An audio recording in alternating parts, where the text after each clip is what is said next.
Woke video game canceled, loses $200 million, customers refunded. From Zero Hedge, Woke Apocalypse, Sony humiliated after a $200 million diversity video game disaster. And this was a game that was in development for 8 years.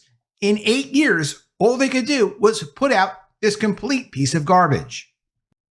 Get woke, go broke is not just a mantra, it's a rule. And the epic woke failures keep piling up in 2024 as the majority of consumers continue to reject DEI in movies, streaming, marketing, and gaming. Video games in particular have been aggressively targeted by NGOs and far-left governments for the dissemination of progressive propaganda, ostensibly because they are by far the most popular media for the younger demographic. From childhood to early adulthood, the average Western consumer will spend more time on video games than all other entertainment combined, making gaming a ripe venue for ideological grooming.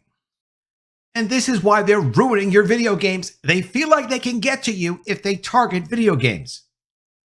As noted in other recent articles on Zero Hedge, on queer activist games like Dustborn, there is a vested interest by some very powerful people to dictate messaging in the video game sphere. The US government and the EU have been actively influencing gaming through ESG-like subsidies, offering developers millions of dollars if they plant woke content into their projects. And they didn't just plant them into some of these projects, they jammed them into some of these projects and took everything else out of the projects. It's hard to say if Sony's latest gaming disaster, Concord, was partially paid for with ESG cash, but the content sure feels like it was drafted up by a bunch of blue-haired weirdos in the bathroom of a progressive think tank. Concord, a relatively generic competitive shooter with some obviously borrowed plot aesthetics from Marvel's Guardians of the Galaxy, has all the indicators of a DEI game. This includes pie chart diversity, no straight white males, lots of minority women, lots of fat positivity, at least one trans woman, and plenty of gender-fluid pronouns. Sony spent at least 8 years and $200 million, including marketing, on Concord, with high expectations for the AAA title. And when we say AAA title, we're talking about big budget title, only to discover that no one wants to play as a clinically obese woman or a transgender. Concord launched with disastrous results. Gaming service Steam logged a maximum of only 697 players for Concord, and initial sales show only 25,000 units purchased. The lack of player interest has led Sony to treat the project as a total loss. Sony has pulled the game offline after only 2 weeks, and they're giving customers full refunds. Sony just took a $200 million loss on a game that they are throwing down the memory hole, possibly forever. Absolutely forever. This is not something they can write off and throw away and then bring back a year later. This game is gone. For those that might not remember, movie studio Warner Brothers did something very similar in 2022 when they scrapped a $100 million Batgirl film before its release. Reports indicated that the movie was so woke and so unwatchable that Warner Brothers decided it would hurt the company more to release it than it would hurt to dump it and move on. And of course, when they cancel these things and say they have no value because the projects just didn't come together well, they weren't received well enough by the marketplace, and they say it's a total loss, they do get a tax benefit. This kind of scorched earth response to product failure is rare from media conglomerates, but it might become more frequent as customers continue to develop a zero-tolerance policy for woke content. Diversity in gaming seems to specifically promote the delusional premise that anyone can be an action hero, from grotesquely overweight fat-bodied females to the disabled to the 90-pound non-binary beta males. The leftist-controlled entertainment industry asserts that modern players, quote, need to see themselves represented in movies and games in order to relate to the characters on the screen.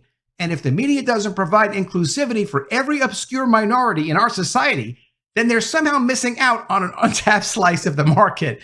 That is what they say in mass media. They say it in movies. They try to push this agenda, and it's failed time and time again. And finally, you see the contrast between a movie like The Marvels, which did $206 million or so worldwide, and Deadpool and Wolverine, which did more than $1 billion worldwide. It's quite obvious that this premise that you need to see yourself as one of the characters in the movie or the video game or the TV show It just doesn't work. Activists also claim in dramatic fashion that to not include these minorities is a form of cultural genocide. The problem is, companies have forgotten the basic rules of the free market. Know your primary customer base and give them what they want. Don't try to tell your customers what you think they should want. Don't try to shame them into buying your product, or they will destroy your business. The primary customer base will make or break you.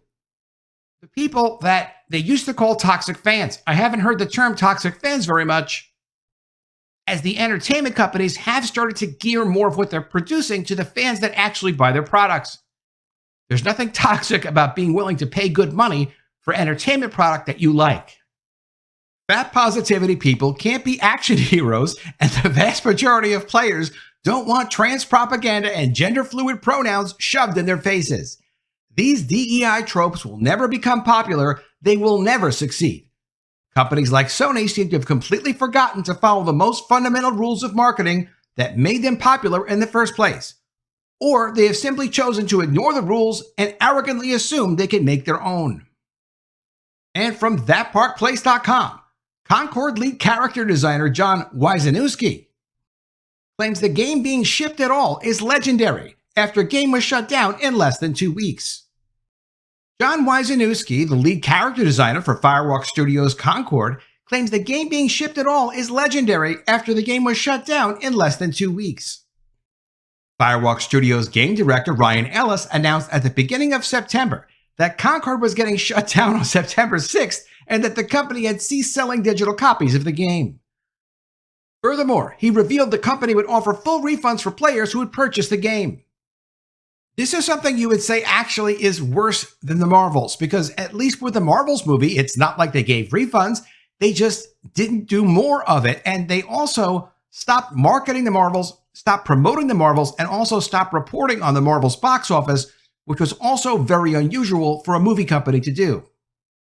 They did do that at Disney, but it's not like they refunded people's tickets, which they ought to have done. They ought to have refunded people's tickets. It was a very, very bad movie.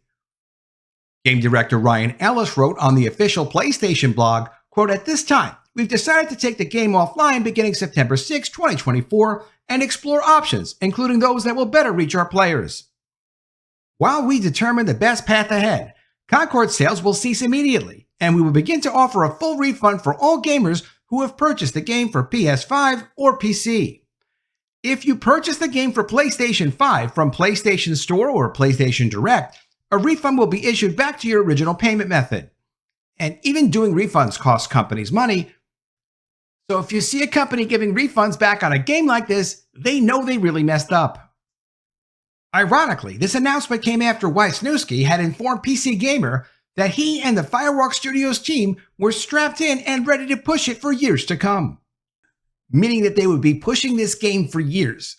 No, they're not going to push this game for years. It doesn't even exist anymore. The game did not make it 2 weeks, given very few people purchased the game. The game only hit a peak concurrent player count of just 697 on Steam, while PSN profiles indicated there were only 1,377 owners total.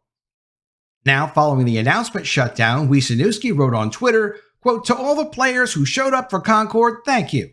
The positivity and constructive feedback in the face of overwhelming noise was huge for everyone at Firewalk. Building a positive community was why we did this. We saw you. Every Steam, post, thread, emoji, we saw it all." Without a doubt, when it comes to this woke representation nonsense, there are people that do want to see themselves in these games. And if the game companies can figure out how they can spend a couple of $100 million making video games that represent people that want to be seen, they can do that. But the problem is, it looks like there's only about 1,400 or so people, like literally in the world, that are willing to pay for that opportunity. So it's not going to cover the cost of a $200 million game. It's not going to cover the cost of a $1 million game. It's not going to cover the cost of a $100,000 game. It's not a viable market. And no, people are not going to all of a sudden decide to become trans or become obese just because they see it in a video game. The propaganda is not going to work. Wyszynski followed up writing, "Firewalk is packed with tenacious fighters, multiple acquisitions, and an engine upgrade, global pandemic, project delays. The fact that we shipped it all is legendary. None of us know what's next, but I do know this team is capable of wild energy when faced with a challenge. It's time to walk away from this game and do something else, and there's nothing wrong with doing something and it doesn't work out, even if you have the most ridiculous assumptions that maybe people would be interested in this kind of thing. Okay, you're wrong. You have to learn your lesson and move on. We all make mistakes. It doesn't mean you have to give this company a second chance. It just means they can go on and do something better with their lives than waste their time trying to push absurd propaganda. While a number of gamers shared their appreciation for the game, many made it clear that Wisniewski's character designs were a major part of why the game failed and was ultimately scrapped in less than 2 weeks after its release. Armor Roar wrote, quote, "You made dollar store Overwatch with the 99-cent store Guardians of the Galaxy. Anyone with 2 functional brain cells knew this game was toast from the drop. Your team had 8 years and you came up with that. You need to take a good hard look at this catastrophic failure and ask the single most important question you can ask. What went wrong? Not blame the audience who never showed up or the one that hated the designs from the drop. Ask yourselves, why didn't this game land with anyone but the tiny minority of woke psychopaths? Then, and only then, you might be able to make something worth playing." Excellent feedback, excellent advice, 100% true. And really productive advice. This is actually constructive. It's not mocking the guy. It's not negative. It's giving someone a hand up to say, hey, look, you could do better than this. Anyone could do better than this. Just walk away from the propaganda. Even as propaganda, it's bad because propaganda is at least supposed to convince some people. It's supposed to fool some people into following some new beliefs they didn't have in the past. This isn't even good propaganda. That guy Pyros wrote, quote, "Gamers don't care about the struggle of development. It doesn't matter how hard it was or what challenges you went through. All we care about is the end result. You were in charge of these character designs and you didn't do your job. Heavy is the head that wears the crown." And also from Zero Hedge, Death of Woke, queer activist video game funded by the EU, can't find players.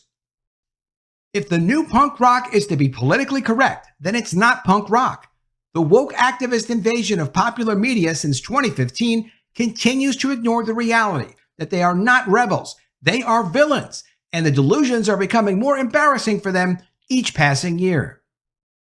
Woke tropes have become poison for any brand seeking a wider audience or greater profits, to the point that activist media projects must now be funded by governments and NGOs through DEI initiatives just to pay developers salaries. The goal? To saturate the market with multicultural ideology and LGBT propaganda until the public was forced to accept it and consume it as normal. The agenda has failed. Every new woke product seems to bomb harder than the last product these days, and that's a good sign for the future. Video game players, a market which now dwarfs movies and TV streaming, are rejecting woke material en masse. Case in point, Dustborn. The aggressively advertised game features a cast of queer activist punk rock characters that set out on a road trip across America controlled by conservative oppressors that are really uncool. Set in North America in 2030, the American Republic is under the iron fist of justice and the Puritans, a fascist police force presided over by President Samuel Ward. California has gained independence and is now Pacifica, a corporatocracy ruled by the wealthy few. Texas has seceded, rebranding itself as the Libertarian Columbia. Hilariously, players fight the fascist government by using the power of words to gain allies and divide their enemies. Characters can also build up their trigger meter to really punch the patriarchy. As the developer Red Thread Games notes, quote, "Dustborn's story is a story about being different, about being an outcast, an outsider, about having to hide who and what you are from the authorities, from society, even from your family. Last but certainly not least, it's a story about the power of disinformation, propaganda, and language, and about how powerful words can alter our perception of reality, hack minds, and change the world." Dustborn embraces the leftist ideological fallacy that words are magical weapons that need to be controlled and policed at all times by the woke devout. The only people apparently enlightened enough to dictate language. The game was released, to the deafening sound of crickets. On gaming service Steam, the project garnered a maximum of 83 players on launch day, a total flop of epic proportions. One might find it ironic that a game about rebel queers fighting the government was actually co-funded by government through the Creative Europe program of the European Union for at least $168,000. ESG strikes again. The notion that popular games dealing with America need to be adjusted for modern audiences, and the cast needs forced diversity to be authentic, is based on a popular leftist fallacy that all of America is the same as or should be the same as New York and LA. The collapse of Dustborn comes not long after the uproar over the impending release of Ubisoft's Assassin's Creed Shadows, another highly marketed woke game set in feudal Japan. Leftist developers claim that the game is based on true historical figures, yet the primary protagonist is a gay black samurai. There was never a black samurai in feudal Japan, let alone a gay black samurai. The idea is based on faulty evidence provided by a fraudulent historian who worked with Ubisoft and is now under investigation by the Japanese government. The game is expected to suffer dismal sales upon its launch this November. Public support for woke media is dead. I get emails from gamers and I get messages on Twitter from gamers asking me, when do I think that this is going to stop with video games? I can't really say. I will say this. Deadpool and Wolverine is not lost on people. People in industry do understand, and it's one thing to get money from governments, but it's also another thing to actually have success in the marketplace. People do want to have careers. They do want to build franchises. They do want to work on things that win. When Marvel trashed its brand pushing the woke agenda, it wasn't even clear whether or not they could come back, whether or not a Deadpool and Wolverine could make a lot of money and do well. Same with Pixar. They did ruin the Pixar brand, but that did bounce back. Ultimately, there are many different companies producing video games that are interested in actually making money, not just pushing ridiculous propaganda. The best you can do is support the things that you like, criticize the things you don't like, because just like with Deadpool and Wolverine, there is a market for things that people actually want to see, and there isn't a market for things that just push propaganda. Let me know what you think of all this in the comments below. Always love to see your ideas. Please be sure you are subscribed to the channel. Click the bell for notifications, give me a thumbs up, and I'll see you again soon with another story. And if I don't see you, I will miss you.